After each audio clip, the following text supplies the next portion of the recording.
Daniel's having a couple of laps.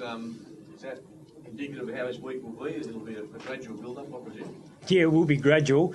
I spoke to him just before he went out, and he said, basically, I'll talk to you afterwards, let you know how I go today with his run and do some ground balls and that sort of thing. So we'll get a better idea later today. Well, Daniel's in our best side when he's fully fit, but we're really pleased with the way the guys have played without him. He's only, I'm not sure how many games he's played this year, but the guys have stepped up and carried on, whether Daniel's been in the side or not. Been really pleased. So if he's raring to go, then he's likely to come in and he'll be a boost for us. But if he's not, we're really confident with the guys we've got there.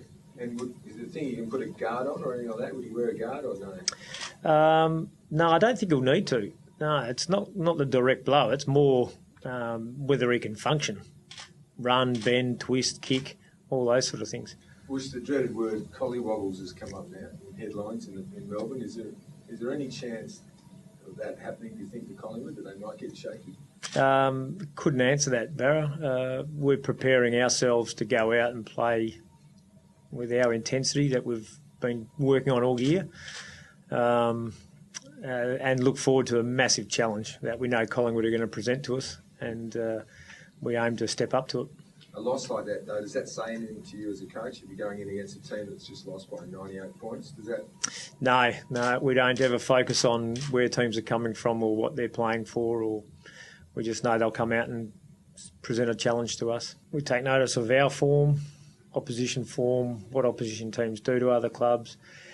But in reality, only very, very small parts of that ever come to fruition within a game. Every game is so different. So there's no doubt our game against Collingwood in round 10, if that's what it was, round 10, it'll be a different look game this time. Both teams trying to play their structures and the same style of footy, but there'll be players in different roles, different matchups, players in that weren't in before, players out that played before. So the whole game will be different. So our focus is on our preparation. That's the absolute key thing, being out there and ready to go. And we know what Collingwood are capable of. We expect them to be at their absolute best, and we expect ourselves to be at our absolute best. We've improved since the beginning of this year. There's no doubt about that. In consistency of performance, we're still a fairly young squad. It's another 22 games into a lot of young players playing together a lot more. So our squad's healthy and in good shape. Where about Rosa, Schofield, Smith for the health? How are they going? They're all pretty good, yeah. In terms of their availability this week, it's too early to say today. But I would think that all three of them would be confident of telling me that they're fit and ready to go by Wednesday afternoon. Look, it'll be a step up for sure, but, this year we've played in some big games already. Carlton over there, Collingwood at the G already.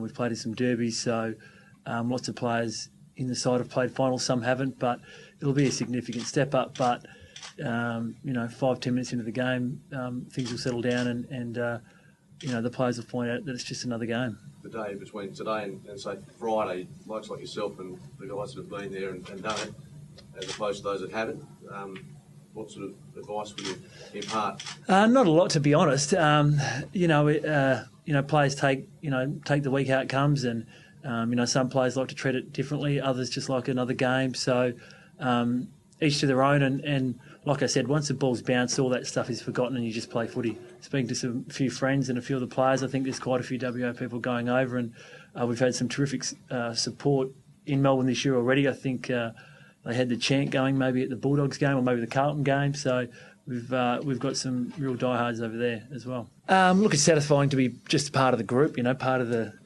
club.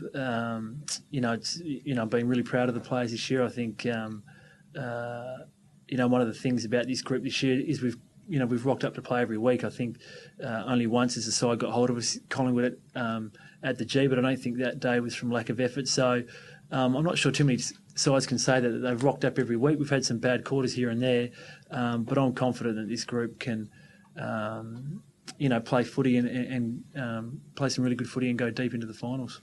You Talks mentioned about that Cloak, round. the battle with Cloak. What sort of player is he compared to a lot of the other forwards in the league at the moment?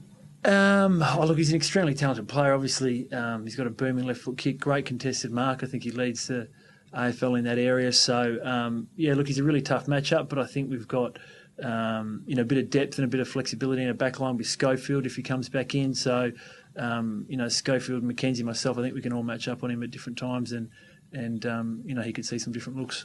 Is he the strongest player you come across in the AFL? There's been a few strong ones. Barry Hall, Cloak, he'd be up there for sure. At the moment? Hard to know. Jonathan Brown is pretty strong as well. So, but a lot depends on the delivery. If we can get our pressure up the field right and we can get some support in the air, then hopefully you don't have too many one-on-ones with him. You mentioned that round 10 game, Darren. Are you better than that now? I think so. Yeah, I think we've improved since then. By how much we'll have to wait and see. Oh, look, it's fair to say I think, we probably outperformed my expectations, but I had big expectations coming into the season. I was really confident that if we played our best football, we could make finals. The leadership group spoke a lot about it before the year, that we wanted, the expectations to be high but a top 4 finish has been, a good result. And I think, the group isn't satisfied with that now, though. There's a real hunger and belief that we can go a lot further.